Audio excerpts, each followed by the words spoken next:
Thank you. When I read over the master plan and I got to the land use area, I want to congratulate the committee for suggesting 1 acre lots. I couldn't believe it. As long as I've been on council, I'm in my 12th year, and far before that, I thought we need 1 acre lots to start diversifying our housing and start getting some more space and leaving more space for people to grow and move around.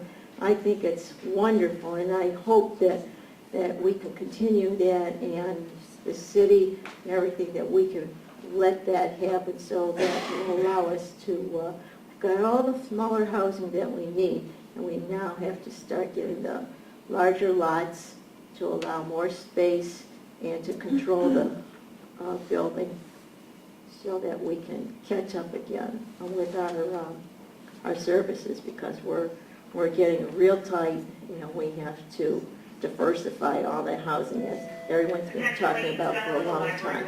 Thank you very much, committee, for your hard work.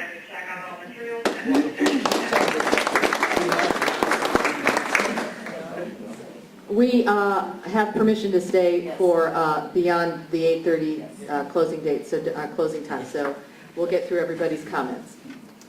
The next comment is from Rosemary Berg, and it also is regarding the 1 acre lots. I agree totally. Since we have such a problem with flooding due to a high water table, it would also be less of a burden on city services, fire, police, street department. Congratulations to the committee for a job well done. So thank you, Rosemary. This is a question regarding recreation, and this comes from Terry Murray of Paula Avenue. After being involved in North Ridgeville sports programs for over 20 plus years, I see the need for a rec center for our youth. How long, realistically, until you see a rec center being incorporated into one of the most important assets our city would have to offer? Schools, parks, and churches are bursting at the seams for the usage of space that they have to offer. So Mr. Murray's question is, what is the realistic timetable for implementing a new rec center? I'm sure that I'm not qualified to answer that. So maybe All right, who might? I'll talk briefly about it, and Dave probably can follow up. It's my understanding that there was a ballot initiative back in the 90s on this particular issue, and it actually went down pretty heavy duty.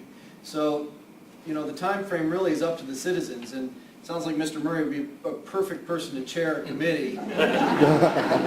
Because this is what it's all about. I mean, at the end of the day, even our council members are simply citizens. I mean, they get a little stipend, but at the end of the day, the work they put in is just phenomenal for what they actually get as a take-home pay. I don't think people do it for the pay. If they do, they're not probably doing it for the right reasons. But anyway, Mr. Murray, whoever you are, raise your hand. I mean, I'll join your committee. So, all right.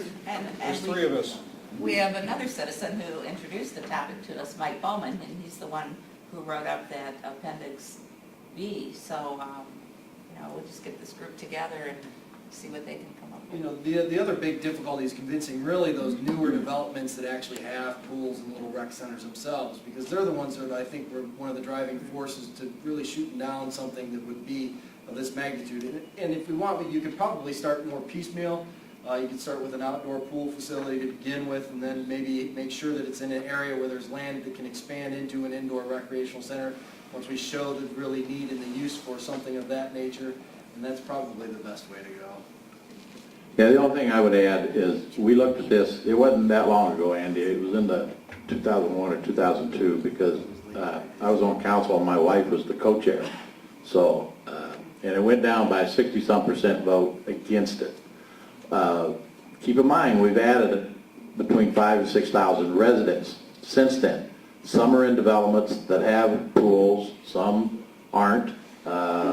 It's an issue that you have to take a hard look at, and we'd have to put it on the ballot because you have to. That effort was a $20 million facility.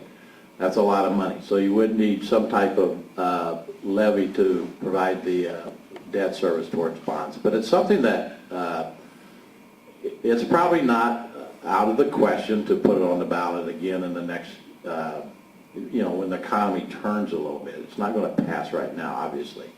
But when the economy turns, it might be worth taking a look at again and seeing what we might accomplish. And I would just like to mention that the master plan's recommendation is for a shared recreation, senior, and civic center. Okay, thank you. This is a comment from May Graham of Mills Road. I like the idea of 1 or more acre lots. Please consider this. I would really like to see a recreation center and other parks. There is a need for middle to upper income housing. So Ms. Graham is supporting some of the recommendations that your subcommittees came up with. Thank you, May.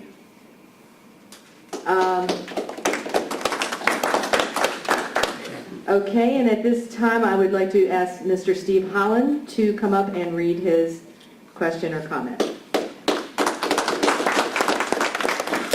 First of all, thanks for doing this. I know that could be a pretty thankless job doing community service, and you don't even know me, but you're doing it for me, so I thank you for that.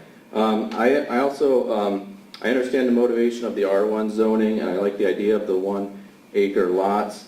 What I hope is that this type of zoning would incorporate the possibility of some type of smart growth design, where you have, say, if you have a 100 acre development, you still have only 100 acre houses in that development, but maybe they all take up half-acre lots, and you would have another 50 acres then to have as a permanent conservation area protected through an easement or something like that, and it would be private, only for the use of those people. That's where you could have your retention ponds, some trails, things like that, for all the members of that community to enjoy. I hope that type of zoning would be able to incorporate that. It would really set North Ridgeville apart as a leader in a new type of housing that I think is sorely missing in the Cleveland area. And I think it would greatly diversify the housing stock too. I'm not talking about all of that area, but if it were possible to do that in there, I think that would be great. I'd love to see it. Those are good ideas. Good idea. Russ, did you have something?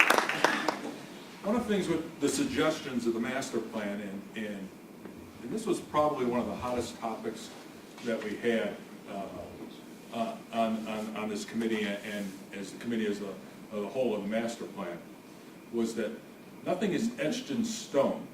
It's a suggestion. We hope they follow that as a goal.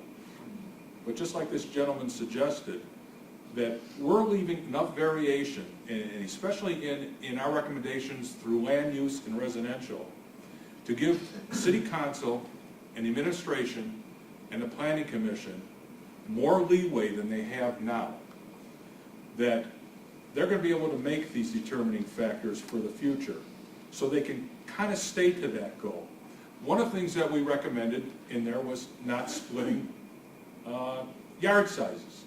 So if somebody has an acre and a quarter, I'm sorry, there's probably going to be an acre and a quarter lot there for the house. But by the same means, if it's the right area, the right place, and somebody has an acre and a half or acre and 3/4, and they want to split it into 2, then it'll be up to the way that the future council and planning puts this thing into effect as to that, yes, they may be able to build 2 houses on that area. So it's not etched in stone, it's a suggestion, it's a goal. One of the things I would like to see is for the future council and administrations to put this thing into place with a